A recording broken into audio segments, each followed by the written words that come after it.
Welcome to Little Oak, Little Chats. By way of introduction, my name is Elke Pascoe and I'm the mum, founder and CEO of Little Oak. And it's wonderful to see so many of the Little Oak parents tuning in today. If you've joined us for our last Little Oaks session, you will welcome back. And if you're joining us for the first time today, we're so excited to have you tune in. Little Oak, Little Chats is our children's health and wellness series, where we bring together some leading experts to help us navigate all the big and little issues around your child's health, from your little one's first cold to managing eczema and to dealing with tummy issues and more. And I'm delighted to announce today that Healthy Life is our official retail partner for Little Chats. They're entirely focused on making health and wellness easier and more accessible for families, precisely what Little Chats is all about. We feel super lucky to be working alongside a brand that shares our passion for supporting the health and well-being of children everywhere. At Little Oak, we really want to support on all the aspects of the parenting journey, so feeding and beyond. And we're super excited to welcome you here today to share that information with you. In our last session, we were joined by our clinical nutritionist, Emma Morris, and certified naturopath, Lisa Moan. And on that session, we covered off all things gut health, starting solids, constipation, and more. So if you missed it, this is just a little reminder that you can find the recording on our website. I'm particularly excited about today's Little Chats topic, however, nurturing the little immune system. For my family, and I'm sure a lot of those listening in today, it seems like we've been on a little bit of a roller coaster in terms of sickness this year. So I'm very excited for this session. I know it's going to be a huge help, particularly given that my 7-month-old son, Hugh, has had one bug after the other, and in fact is unwell just this morning. So I'm delighted to welcome our expert guest, Jessica Donovan, who is a certified naturopath and founder of Natural Super Kids. Jess will be sharing her expert tips for preventing sickness, building strong defenses, and nurturing a robust immune system. But just a quick housekeeping announcement before we proceed with Jess. I just wanted to let you know that this meeting is being recorded for all our mums and dads who couldn't make it out today. And for the benefit of everybody dialing in, we will keep everybody on mute.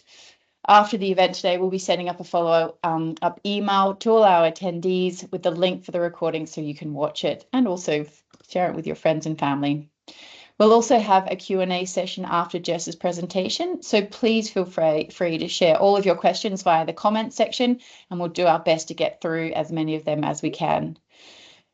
So just before I hand over to Jess, I just wanted to take this opportunity to talk a little bit more about Little Oak and why we're so passionate about supporting all of you on your feeding journey.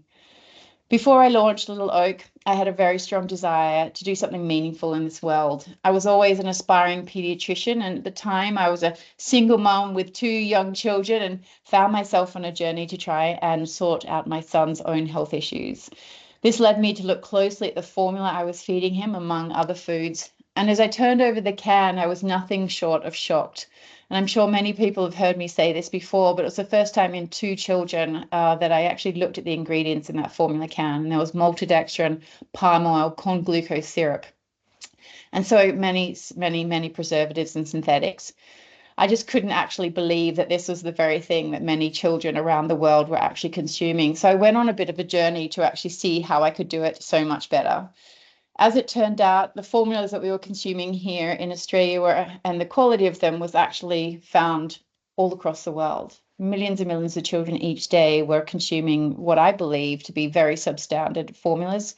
And like I said, I set my heart and soul into creating something that I knew that I could trust myself and give to my children. And so Little Oak was born. We're proud to be the first infant formula in the world to use fresh whole goat milk from our farm in New Zealand. Goat milk is just so beneficial for children. It's naturally A2, it's lower in lactose than cow milk, and it has naturally occurring oligosaccharides or prebiotics, all things that are really good for a growing baby. It's also, goat milk is very good for regulating the immune system and improving the body's ability to fight infection disease, incredibly fitting for today's session on immunity. I think the thing that I'm most proud of, however, is the fact that we are the first in the world to be 100% certified palm oil free. So certified is important. It means that we have absolutely no palm oil in our formula whatsoever. So no palm oil in the lipid profile, but certainly no derivatives of oil. There was never any question around having no palm oil, certainly because it inhibits the absorption of calcium, fat, and DHA. The other thing that's we're proud of is the fact that we use fresh whole goat milk, an innovation that I was told that I could never do. But here we are today, one of the first in the world using fresh whole goat milk as opposed to powdered milk like many other infant formulas around the world. And lastly, I think most importantly, we use only the best ingredients. And that's in a representative of that is being first in the world to use cold pressed flaxseed oil from the South Island in New Zealand. So we don't use palm, we don't use canola. We only make sure that we use the absolute best oils that we possibly can. So on that note, thank you for the opportunity to share those few points with you. And again, thank you for coming out and supporting our little company. As you can see, we're super passionate about providing every child around the world with nutrition you can wholeheartedly trust. And as I said, I'm absolutely delighted to be kicking off our second Little Chat session and to be joined by Jessica Donovan. And we're super excited because we know that she's going to give us the solutions today for talking all things children's immunity, eczema, allergies, mood, sleep, and more. And in her clinical work, Jess has helped hundreds of parents transform their child's health. And today she'll be walking us through the holistic approach to nurturing a little one's immune system all year round. We're delighted to have you join us here today, Jess. Thank you so much, and I'm going to hand it over to you. Thank you. Thank you, Elkie. Can everyone hear me? You can hear me okay? We're good? We can hear you loud and clear. Thanks, Jess. Okay, thank you so much. And it was really great to hear a bit more about Little Oak. And yeah, so as a naturopath, so many of those points that you made, I agree with so much. So hello everyone, my name's Jessica Donovan, and as Elkie said, I am the founder of Natural Super Kids. So I have been a naturopath for 24 years now. I always remember because I graduated in the year 2000, so it's always easy to remember. I am a mum of two teenagers, so I just can't believe how quickly they've grown up. I've got a 16-year-old and a 14-year-old. And I really, do believe that real life, parent knowledge combined with the more technical naturopathic knowledge that I have has made me a better practitioner. I mean, I think to the advice that I used to give before I became a mum, that unrealistic advice. So I'm all about trying to make things simple and, making that hard to understand information about all things children's health more easy to understand for parents. And at Natural Super Kids, we're all about boosting the health and nutrition of kids, but also addressing the underlying cause of what is going on when it comes to kids' health issues such as, lowered immunity, but also things like allergies and eczema and ADHD, all of those things that unfortunately we are seeing more and more of in children today. Now, I don't have access to be able to change the slides, so can you do that for me? So yeah, today we are talking about... We have our amazing Olana who will do that for you. You just let us know, Jess. You just say swap the slide and she'll swap it for you. Awesome. That's a level of service that I'm not used to. There you go. So only a Little Oak. So before we get into some really great practical tips for, boosting your kids' immunity, I think it's really important for us to understand children's immunity and, to understand that it is actually fairly normal for kids to get sick relatively often. So the immune system is very complex. It's very sophisticated. Unlike other body systems, there's no one place that the immune system resides in the body. It is made up of different organs and different cells and chemicals that fight, the pathogens and the germs that we don't want to be affecting our kids or our own bodies. And to understand immunity, like really simply, I just want to explain the difference between the two main branches of immunity, which are innate immunity and adaptive immunity. Okay, you can change slides. So innate immunity is it's a basic and general form of immunity, and it's the one that our kids rely on while the other side, which I'll get to in a moment, is still developing. So innate immunity kind of comes in whenever it detects something in the body that shouldn't be there, like let's say a germ or a virus. And as I said, this is the side of the immune system that our kids rely on while their other branch develops, which definitely takes some time. So innate immunity is inherited. Babies are born with some level of innate immunity. And this side of the immune system definitely develops over time as well. But the important thing to remember is it is fairly basic and general. It's not as specific and sophisticated as adaptive immunity. And you can change slides now, which we'll talk about now. So as adults, we've got a higher level of adaptive immunity, or otherwise known as acquired immunity, because of the different germs that we've come in contact with over our lifetimes.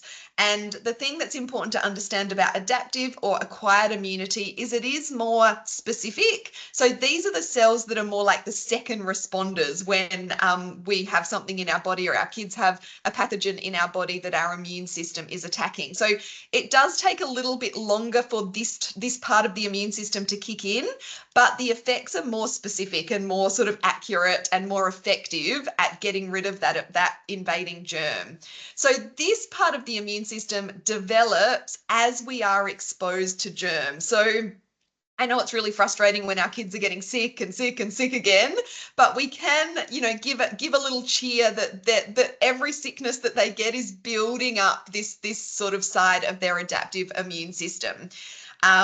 And so, as I think I've kind of alluded to, the main reason that kids get sick more often than we do as adults is because of their immune system is definitely still developing. And the number one, I guess, like clue that your child's immune system does need a bit of attention is not necessarily how often they're getting sick, but how quickly they bounce back from sickness. So if they're taking a long time to bounce back from sickness, that is a sign that perhaps we need to do a bit of work on their immune system. It's normal for kids to get sick relatively often, but we don't want them kind of sick all winter long and not recovering from those sicknesses quickly. So with that being said, there is still a lot that we can do as parents to support healthy immune development in kids and support day-to-day immunity in our kids as well. So I will be getting to some practical tips, but again, I think important to understand first is some of those things within our modern diet and lifestyle that are actually depleting our kids' immune system and leading to maybe more sickness than is necessary. Yeah, you can change slides now. So there's a lot of things within our modern diet and lifestyle that are affecting our immune system. And I want to talk through sort of three of the main ones. So the first one is our modern Western diet. There's a couple of really big factors within our diet that make a difference to our kids' immunity. Number one is sugar and processed foods. Unfortunately, our kids are eating more sugar, more processed foods. There's sugar everywhere. It's really hard to avoid sugar on the supermarket shelves. Even things that we might think are relatively healthy, yogurt pouches and things like that can be really full of sugar, as well as, obviously the obvious things like the soft drinks and the sweet snacks. But, kids' cereals, like I said, yogurt pouches, even some savory foods contain a crazy amount of sugar. And the thing to know about sugar, I think as parents, we know that sugar isn't good for our kids. But what a lot of people don't understand is that sugar actually depletes immunity, and it specifically depletes that innate immunity that our kids are relying on so much. So when our kids have a high sugar meal or a high sugar snack, it slows down their white blood cells. And so if they're coming in contact with a virus at that particular time, within the few hours after that, they're going to be more, that virus is going to be more likely to take hold because that sugar has depleted their immune system.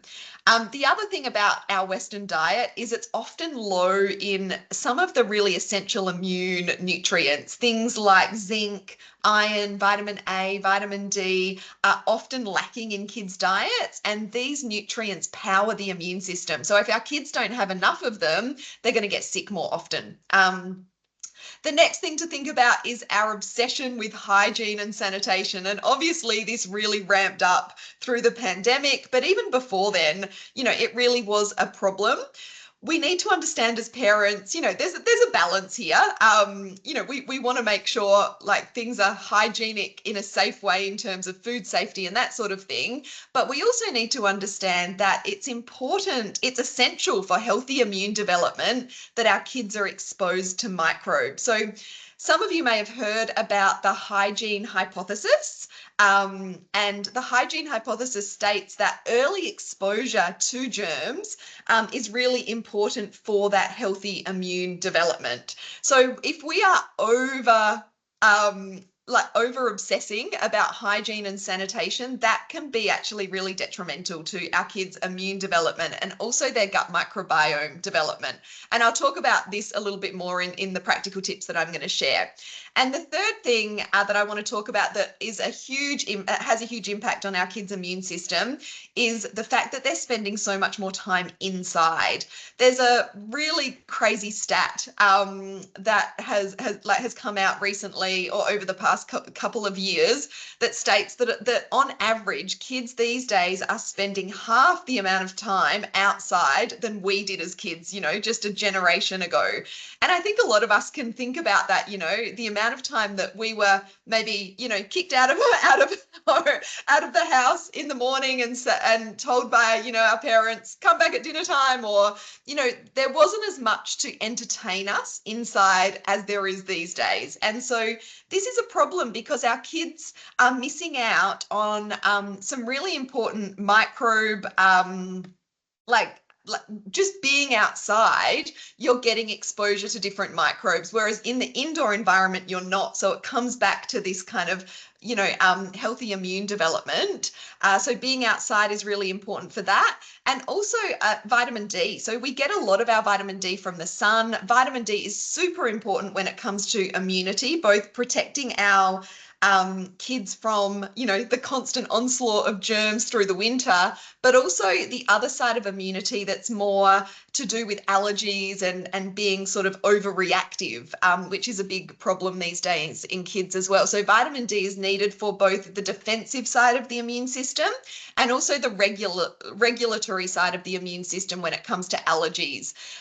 So when our kids aren't spending enough time outside, they're potentially lacking in vitamin D, which we see a lot in kids that we support here at Natural Super Kids.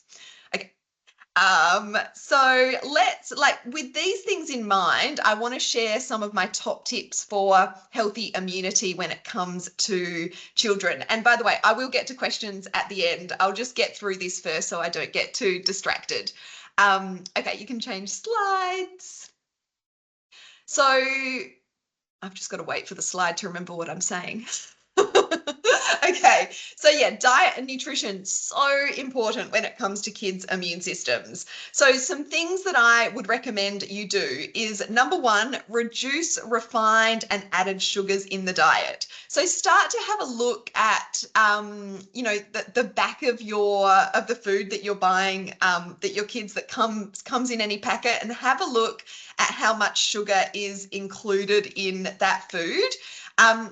It's really hard to give kind of a general indication because general recommendation because everyone is so different, but reducing things like boxed cereals in the morning, sugary snacks, obviously lollies, chocolates, soft drinks, those sorts of things. I know a lot of you probably have younger kids, I'm guessing. So, really hold off on those sugary foods for as long as you can, because I can vouch once they get to teenagers, it's really, you lose control of what they're eating. But if you can really set them up for, healthy taste so that they're not drawn to so much sugary food early on, then that really is the best thing that you can do. And look, you don't have to be perfect here. I will be the first to say we definitely have some packet snacks in the cupboard. My kids, definitely eat sugar in their diet, but it's about making sure you're not going overboard with the sugar. And two things you can do here. One is try and bake as much as you can at home rather than buying things like, snacks and cookies and cakes and muffins, because then you can control the amount of sugar that's going in there, and you can use healthier sugars like Rapadura or coconut or maple syrup or honey rather than such refined sugar. And another tip is a lot of kids, are relying on more sweet-based snacks. So if you can, mix that up with some savory snacks, some veggies and dip, or even some, nut butter on some crackers. You can keep it really simple, but try and mix sweet snacks up with more savory snacks as well, because sugar is often coming in at snack time. So remember that sugar does deplete the activity of those white blood cells. Another tip I have for you is to increase zinc-rich foods. Here at Natural Super Kids, we see a lot of kids that are zinc deficient. Zinc is so important when it comes to a healthy, strong immune system. It's also so important when it comes to gut health, when it comes to neurological health. Zinc is needed in all growth and development. So obviously kids are going through a lot of that. So zinc is in quite high demand when it comes to kids, and especially if kids are either fussy with meat or the child or the family is vegetarian, there's a real risk of zinc becoming low and zinc deficiency happening. So zinc is found in foods such as red meat. It's found in seafood and fish. Oysters are particularly high in zinc. Things like nuts and seeds contain zinc as well, especially the green pumpkin seeds or pepitas. So find ways to get more of those sorts of foods into your kids, especially if they have depleted immune systems and they're getting sick a lot. Of course, you can look at zinc supplements as well. And we do prescribe a lot of zinc supplements at Natural Super Kids because it can be tricky to get enough zinc into some kids. But always starting with food is where I recommend. And then number 3 is to increase antioxidants. Now, the best way to increase antioxidants in kids' diets is to make sure the food that they are eating is naturally colourful. So we want brightly coloured fruits and vegetables. We want brightly coloured, snack plates. When you're dishing up dinner or packing a lunchbox or, making a lunch plate at home, try and get as much colour in terms of different fruits and vegetables as you can on that plate. Things like kiwi fruits and capsicums, different coloured capsicums, carrots, pumpkin, berries, those sorts of things, oranges are all really high in antioxidants. So, putting it out in front of the kids is the best way to do it. Even though I've got a 16 and a 14-year-old, I will still often cut up fruits and veggies when they come home from school, because otherwise they won't go for them. You've got to make it as easy as possible for kids to have access to foods like colourful fruits and vegetables. And then lastly is to include fermented foods in the diet. Now, if this is new to your kids, you might need to start slow. There's a lot of options here, things like sauerkraut, coconut kefir, kombucha, fermented carrots are really easy for you to make. And just because your child might not like a fermented food when you give it to them straight away, like they might not eat a big pile of sauerkraut with their lunch, don't give up. Start with a little bit of juice. It's a really acquired taste. And what we do is we just make sure there's fermented veggies on the table at dinner time. I will put a bit of sauerkraut into my kids' wraps or rolls at lunch, like when I'm packing their lunchbox. You don't need a lot of fermented foods to make a difference, but fermented foods are great for the gut microbiome and great for the immune system as well. So play around and experiment with different fermented foods for your kids. Next slide, please. And then when it comes to lifestyle and environment, there's so many things that you can do as well. Now, I mentioned, we don't want to have that obsession with hygiene, and that can actually, really be detrimental to our kids' immune health. So I recommend reducing the use of the harsh cleaning chemicals, the antibacterial chemicals, which have become much more popular since the pandemic. We really do want to watch our use of those, because if they're antibacterial, that they are going to potentially be depleting our kids' gut microbiomes as well. Of course, there's a time and a place for these kinds of chemicals, but in everyday cleaning, try and stick to low tox products, and also, toiletry products, hand washers, hand sanitizers, that sort of thing. Try and stick to low tox, avoiding things like bleach and triclosan, which is an antibacterial chemical, have been shown in the research to deplete kids' immunity and, increase their risk of things like flu and pneumonia. So we want to try and keep it simple when it comes to cleaning products and toiletry products in the home as well. Sometimes, a little bit of vinegar, bicarb soda does the trick. We don't need different spray chemicals for every surface of the house. The next thing is to be aware and try and encourage exposure, to different microbes. And one of the best ways to do this is to encourage your kids to spend more time outside. Being outdoors naturally exposes our kids to different microbes that improve their gut microbiome diversity, improve their immune system as well. And they don't have to be like eating dirt for that to be happening. Just being outside does wonders for our kids' immune system, and not to mention that vitamin D exposure that they're getting, which is really important for immunity as well. Now, look, as I said, I've got 2 teenagers. I know firsthand that it can be really tricky to get our kids outside. I've got one that's really outdoorsy, one that would rather, spend hours in her bedroom. But, one of the best tips that I've got for getting our kids outside is to go with them. So getting into outdoor activities together as a family, going camping, going hiking, going bike riding, getting the skateboards out. If you've got smaller children, things like mud kitchens outside, just making sure there's enough for them to do outside, and trying to set up habits where you spend some time outside, maybe directly after breakfast. It's let's go play outside for 20 minutes, or maybe it's directly before dinner.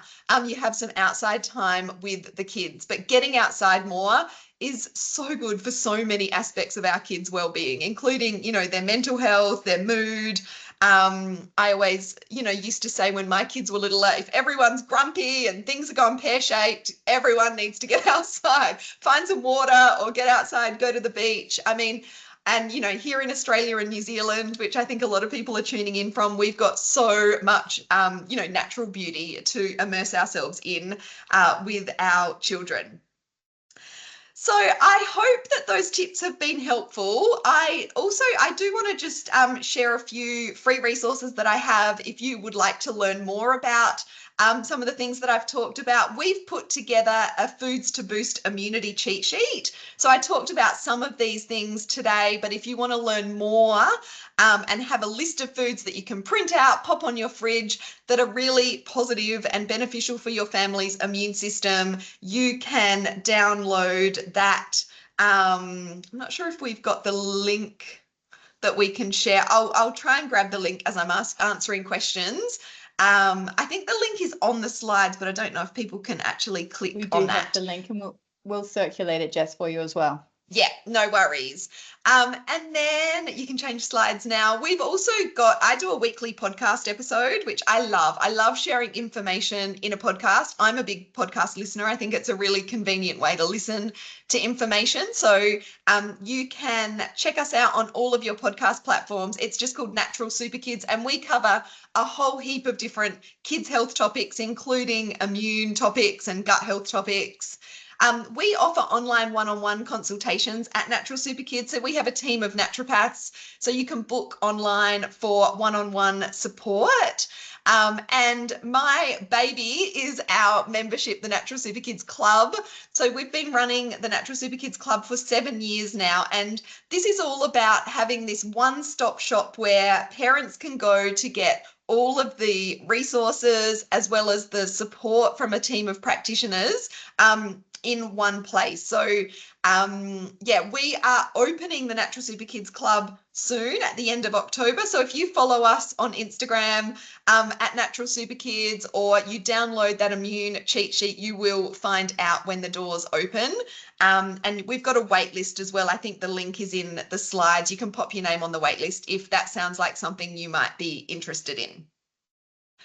So that is all from me. I'm happy to answer questions. Did you want me to just go ahead? There is a question.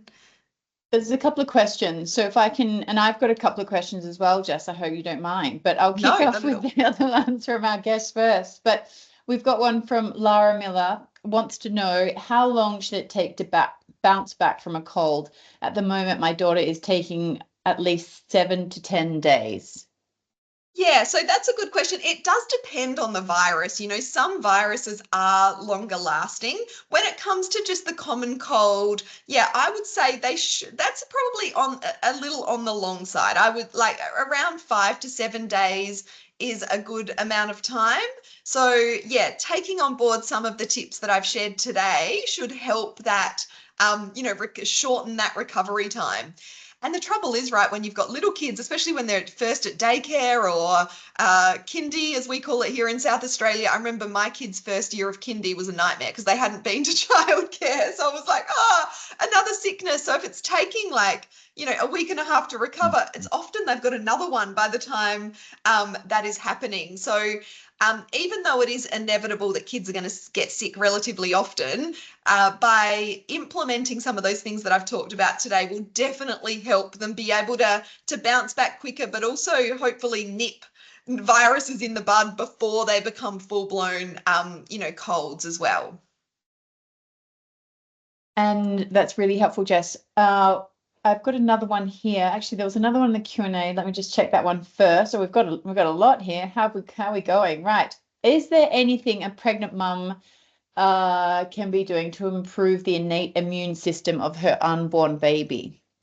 Oh, yeah, Great that's a good question. question. So anything that you can do to support your own immune system is going to definitely support your future baby's innate immune system as well. So I would make sure as a pregnant lady that you are taking a good sort of pregnancy prenatal nutrient formula that contains things like zinc and vitamin A and vitamin D, making sure your iron levels are adequate. As we know, like iron often gets depleted through those later stages of pregnancy, and that can definitely impact, you know, baby's immune system as well as your own immune system. So, yeah, definitely making sure iron levels are on par. Getting vitamin D levels checked is a good idea as well. And taking a pregnancy-specific probiotic is another good tip. I really love the activated probiotic range. They've got a pregnancy probiotic that is definitely a good idea to take specific more towards the end of pregnancy, like that last trimester. I actually took them and I can vouch for them personally. They're wonderful. They're So, good, aren't big tick from me. Another question we always get, Jess, is around immunity gummies. So we have a question here. I give my kids immunity gummies. Are they actually any good? I'm they? fascinated on No. your answer for this one. Like, okay, so I will generally the immune gummies are pretty rubbish in terms of the amount of nutrients that they contain. So a lot of those companies, they're good at their marketing. A lot of them are actually pharmaceutical companies that are putting out like immune gummies. There are some that are better than others, but for example, like a lot of them would have 1 or 2 milligrams of zinc per gummy, which is just not even, you know, it's just not enough to be supporting kids' immune system. So I definitely prefer like a powder supplement. Like we often recommend like a powdered zinc and vitamin C powder that also contains vitamin A and vitamin D. The ones that we prescribe often are practitioner only products though. So you do need to go through a practitioner to get access to those. Yeah, so most of the gummies are pretty rubbish and they contain a lot of extra ingredients that are unfavorable as well. Yes, I couldn't have said it better myself. Well done, Jess. A couple of other questions we have here. How often should kids be getting sick, and how do I know what's normal? Yeah, so this is a really tricky question. This is something that we get asked a lot as well, but it's really tricky to answer because it depends. Like if they're exposed to kids at daycare and it's their first year of daycare, they're going to get sick a lot more than if they're at home, not exposed to lots of kids, or they're a few years down the track, and they've already been exposed to different germs. So if it's their first year mixing with a lot of other kids regularly, it's pretty common for them to be getting sick, once a month, even sometimes more, depending on what's going around. For older kids, you probably want to look at them not getting more than sort of 2 or 3 colds a year. But as I said, the real true indicator as to whether they've got strong immune systems is more how quickly they bounce back, because they might just have bad luck, even older kids, and be in a class where one kid's got RSV, the next kid's got COVID, the next kid's got the flu, and kids are grotty little creatures, even teenagers. So the germs spread really readily when kids are together, because they're wiping snot on their hands and then touching the next kid's hand. So yeah, it's a tricky question to answer, but hopefully that gives you a bit of an indication. No, fantastic. Thank you, Jess. Another one here. Is there any, from Jane, should I say, is there any low sugar organic cereals that you can recommend? Yeah, good question. So, look, I prefer a non-cereal option for breakfast. Something like a porridge is good. I mean, Wheat Bix or Vita Brits, that they are wheat-based though, which, for some kids isn't the best option either, but they tend to be fairly low in sugar compared to a lot of the other cereals. Um, I also like you can make up your own batch of granola. That's one of my go-tos. Or make your own sort of cereal with just some oats and nuts and seeds, coconut, that sort of thing is going to be much better than a boxed cereal. But if you were having to choose a boxed cereal, yeah, the Vita Brits and Wheat Bix tend to be fairly low in sugar compared to a lot of the others. Fantastic. Okay. Another question here from Sophie. It says, how do I boost vitamin D naturally? Okay, yes. So the main source of vitamin D is the sun. So the best way to get vitamin D levels up, and maintain good vitamin D levels, is by spending adequate time outside. And of course, there's a real balance, isn't there, between sun safety and vitamin D exposure.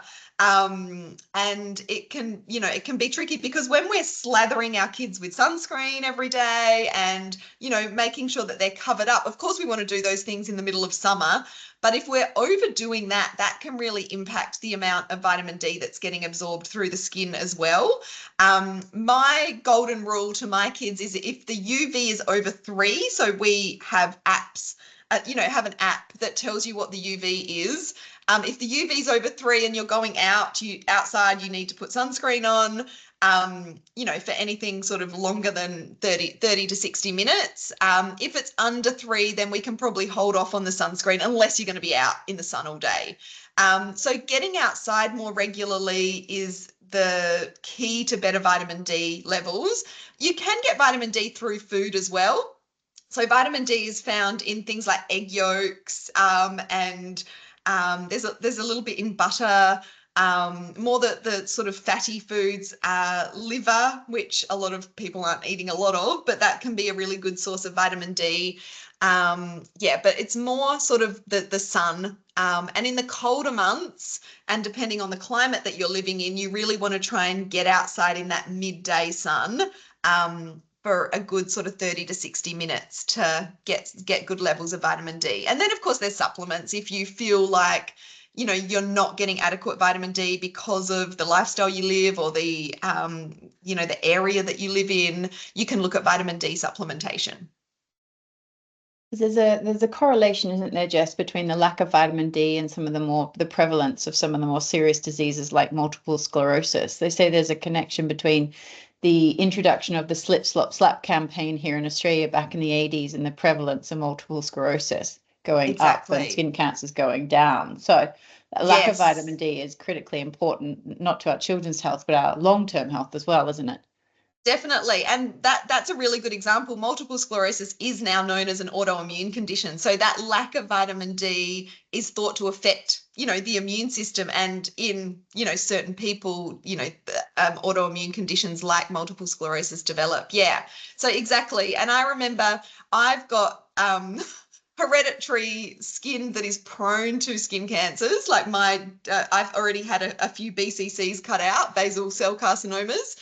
Um, and I'm only in my mid 40s, so that's not great. And I was not sun smart when I was younger, but I went to a sort of more holistic dermatologist, and I was asking him about, what I should be doing with sun exposure, and he said something along the lines of, sunscreen protects us from one type of cancer, but having adequate vitamin D levels actually protects us from hundreds of different cancers and other you know, conditions. So it is a fine balance. We do need to be sun smart, but I think a lot of us are going overboard with the sun smart stuff, and that's impacting vitamin D.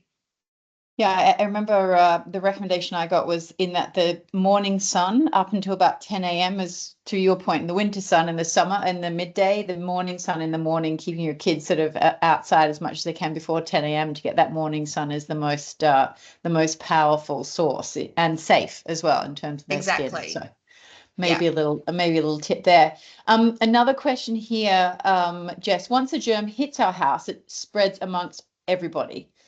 Is there any way of preventing that? And I can attest to that. We just keep going. One of the kids get it and just keeps going round and round and Yeah. round I know. And then it until can it just, eventually peters out, but I don't know how. yeah, And I then know. just And kicks it, again, can off take a again. long time, can't it? And especially if Yeah. you've got, I mean, I've only got 2 kids, but I know I've got a friend with 5 kids. And if something goes through her house, it's like that, it's there for months. Yeah. So I think, if someone's sick at home, the best way to prevent the spread of that sickness is definitely hygiene. So hand washing, not necessarily hand sanitizers, just soap and water hand washing. But it can be really tricky, especially if you're co-sleeping, or I know when my kids were little, that they're coughing in your face, or you're sleeping with them when they're sick, and you've got no chance of avoiding the germ. So I think just reminding kids to wash hands, cough and sneeze into their elbows, those kinds of things would definitely make a difference. And then implementing some of the things that I've talked about to just make sure everyone's immune system is as healthy as possible. Thank goodness we're coming out of winter now, hey? Absolutely. I tell you what. Now I have one other question, if you wouldn't mind answering it. You mentioned on your slide there about natural remedies in terms of, different sort of things that we perhaps tinctures and things. Are there any suggestions in terms of those sort of products that perhaps could help us in terms of improving immunity for our kids? Yeah, definitely. So I did focus more on nutrients, which is like one, I guess, modality, nutrition that has a really great impact on immunity. But another modality that I love for immunity is herbal medicine. The reason I didn't go into that too much, because it is a little bit more specific, and there are some more contraindications when it comes to some herbal medicines as opposed to nutrients. But yeah, there are so many great herbs that I definitely have stocked in my pantry for the winter time, so that when, the trick with herbs is that when as soon as you sort of start to feel that first sign of illness or notice it in your kids, if you can get on to the nutrients that I've mentioned and herbs, it can really make a big difference. So for kids, elderberry is a really beautiful herb. So any sort of elderberry tincture, you can get packs where you can make your own elderberry tincture, or some people even, pick elderberries, but you can also get the pre-made elderberry tinctures. They taste relatively okay, because that can be tricky with herbs. Some herbs are not very taste friendly for children. Yeah, but elderberry is one of my favorites. It boosts, the immune activity of the immune cells, but it also can help with things like fever, and it has got some antiviral actions as well. Another herb that I really love, and we recommend this a lot in the Natural Super Kids Club, is thyme. A mixture of, like, this is something you can make yourself, particularly for respiratory, coughs. It works really well. You can grab a big bunch of thyme. You can even just grab it from the supermarket, or it's a great herb to grow in your garden, so you've got it there ready. And you basically pop a big handful of it, stems and all, into a pot, cover it with water, bring it to the boil, and then turn it off and let it just steep. And then you can add some honey. Manuka honey is great, or just regular honey, to kind of sweeten it a little bit. And that's a really lovely thing, like kitchen remedy that you can make at home, that works so well for respiratory infections particularly. So that's one that I love as well. There's lots of other herbs, but yeah, they're two of my favorites. And that herbal, the thyme one, what age could you introduce that, Jess? Yeah, so any age, look, from 2+ to be safe. It's generally safe in under 2s, but when I'm giving general advice, I'm always very careful with under 2-year-olds, because there can be other things that could be going on. So yeah, 2+, really safe. And dosage, like, for younger children, sort of under 5, about 3 meals of that 3 times a day is great. And over 5, you could do 5 meals 3 times a day. And that's good for coughs as well? So yeah. Helping with the cough, great. Really good for coughs. I'm taking notes. I'm telling you, this is going to be wonderful. Now, Jess, we have one last question, and then we might wrap it up. We hear a lot about vitamin C for immunity. Is it important too? Are vitamin C tablets any good? Yes, and I didn't specifically talk about vitamin C, but yes, vitamin C is really important for a couple of reasons. One, it strengthens your immune defenses, but also it like powers individual sort of immune cells, and it also blocks, like, if it with the sugar link. Vitamin C can help sort of minimize the impact that sugar is having on the immune system as well. So if your kids do have, a high sugar sort of, they go to a party and they have a lot of sugar, getting some vitamin C into them can be a good idea. So yeah, vitamin C is a really good one, and it helps to reduce congestion as well as boost the immune defenses. So I like to mix vitamin C with things like zinc. You don't have to, though. You can do a vitamin C on its own, but I find a zinc and vitamin C together work really well. Fantastic. Okay. I don't think there's any other questions, Jess, so I think we'll wrap it up there. I just wanted to say an enormous thank you for joining us today, and for everybody else, thank you for taking the time out to join us here with Jess today. And as a mum, I know firsthand how busy it gets, so we really certainly appreciate everybody's